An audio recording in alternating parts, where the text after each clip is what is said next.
नीतीश कुमार जी। राधे राधे महाराज जी। गुरु जी, कुछ जीवात्मा इस पृथ्वी पर जन्म लेते ही करोड़पति बन जाता है, कुछ जीवात्मा पूरा गरीब रहता है। ऐसा कौन सा पिछले जन्म का?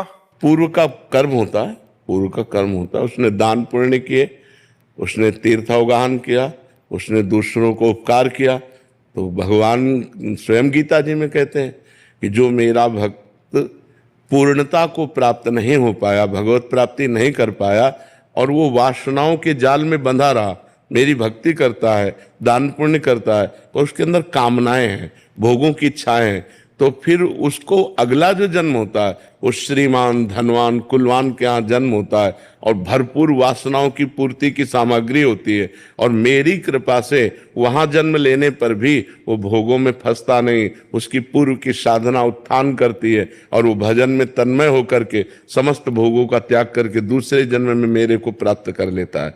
उसे योग भ्रष्ट कहते हैं। तो जो पुण्यात्मा पुरुष होते हैं वो ऐसे जन्मते हैं कि सब सुख सुविधाएं ऐसे हैं और वहां जन्म लिया और उनको सत्संग मिला और वो उन सब भोगों से वैराग्य प्राप्त करके भगवान को प्राप्त। महाराज जी, कुछ ऐसा भी होता है कि पूरा जीवन ऐसे ही निकल जाए उसी भोगों में?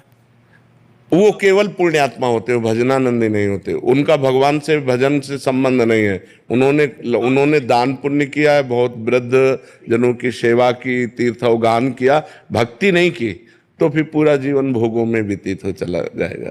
वो ऐसे नष्ट जीवन माना जाता है, इसे कोई महत्वपूर्ण जीवन नहीं माना। महत्वपूर्ण जीवन माना जाता है जो भगवान से जुड़ा हुआ होता है, उसी का जीवन महत्वपूर्ण है। जिन हरि भगति हृदय नहीं आनी, जीवित सौ समान ते प्राणी। इस मनुष्य जीवन की मान्यता है, हरिभज हरिभज छान न मान नरतन को, मति बंछय रे मति बंछय तिल तिल धन को। ये मनुष्य जीवन का जो मान है, इस मनुष्य जीवन की जो महिमा है, वो भगवान के भजन की है, ना कि धन की। धन कोई महत्वपूर्ण बात नहीं, महत्वपूर्ण बात है भगवान से चित्त जुड़ा है कि नहीं जुड़ा है, ये बात।